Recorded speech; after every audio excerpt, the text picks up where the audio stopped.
Assalamualaikum warahmatullahi wabarakatuh. Perkenalkan, nama saya Faisya Putri Fadila. Saya berasal dari Prodi Bimbingan dan Konseling Universitas Riau.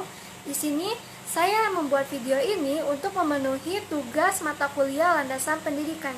Dan di sini saya akan mencoba menjawab beberapa pertanyaan yang berhubungan dengan landasan pendidikan. Baik, untuk pertanyaan yang pertama adalah mengapa seorang guru konselor atau bimbingan dan konseling harus mempelajari landasan pendidikan? Baik, saya akan mencoba menjawab pertanyaan tersebut.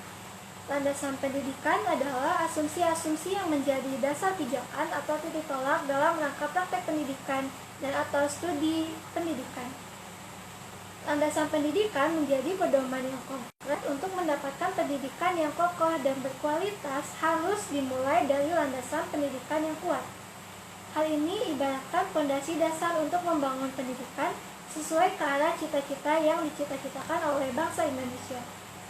Misi utama dari mata kuliah landasan pendidikan adalah untuk menjadikan tenaga pendidik di masa depan yang profesional, yang tidak hanya berspesialisasi kepada jurusan atau program pendidikan, melainkan tertuju kepada pengembangan wawasan kependidikan, yaitu berkenaan dengan berbagai asumsi yang bersifat umum tentang pendidikan yang harus juga diadopsi oleh tenaga pendidikan di Indonesia.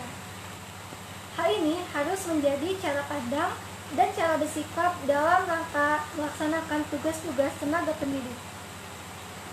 Dan saya akan mencoba menjawab pertanyaan kedua, yaitu jelaskan guna mempelajari landasan sosial budaya dalam bimbingan dan konseling. Baik, sebagai guru konselor di masa depan yang sedang bertugas di lembaga pendidikan multikultural, multietnis, dan multiagama, tentu saja kita harus paham betul tentang budaya dan sosial, sehingga dengan begitu akan terjalin kerjasama yang sinergi dan berkesinambungan antara manusia dan pendidikan. Lalu pertanyaan yang ketiga adalah jelaskan mengapa pendidikan di suatu negara memerlukan landasan yuridis. Baik, saya akan mencoba menjawabnya. Urgensi adanya landasan yuridis itu sendiri untuk mengatur agar setiap kebijakan pendidikan yang ada di Indonesia dirumuskan bisa berjalan sesuai dengan keinginan atau cita-cita bangsa. Hal ini harus sesuai dengan tujuan yang hendak dicapai dalam sistem pendidikan nasional. Landasan yuridis dipengaruhi oleh kebijakan politik dalam implementasinya di tingkat satuan pendidikan. Landasan yuridis atau hukum pendidikan yaitu asumsi-asumsi dari peraturan perundang-undangan yang berlaku menjadi titik tolak dalam rangka praktek pendidikan dan atau studi pendidikan. Lalu yang keempat adalah jelaskan apa pentingnya landasan teknologi dalam penyelenggaraan pendidikan. Baik, saya akan mencoba menjawab pertanyaan nomor 4.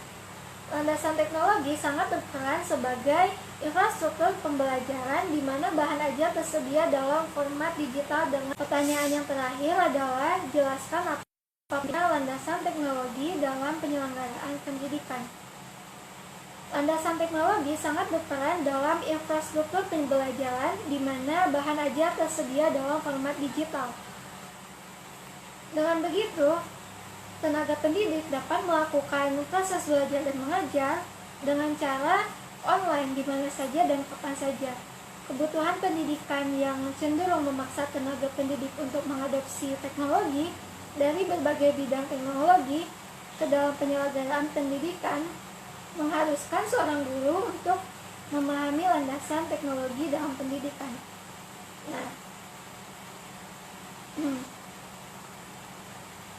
Lalu pertanyaan yang keempat adalah jelaskan apa pentingnya landasan teknologi dalam penyelenggaraan pendidikan. Landasan teknologi sangat berperan penting dalam pendidikan. Mengapa? Karena sebagai infrastruktur pembelajaran di mana bahan ajar tersedia dalam format digital, proses belajar bisa dilakukan di mana saja dan kapan saja. Kebutuhan pendidikan yang mendesak cenderung memaksa tenaga pendidik untuk menguasai iptek dan mengadopsinya ke dalam sistem belajar dan mengajar. Dengan demikian, pendidikan bukan hanya berperan dalam pewarisan iptek, tetapi juga ikut menyiapkan manusia yang sadar iptek dan yang pakar iptek itu sendiri. Baik, hanya itu yang dapat saya sampaikan. Terima kasih. Assalamualaikum warahmatullahi wabarakatuh.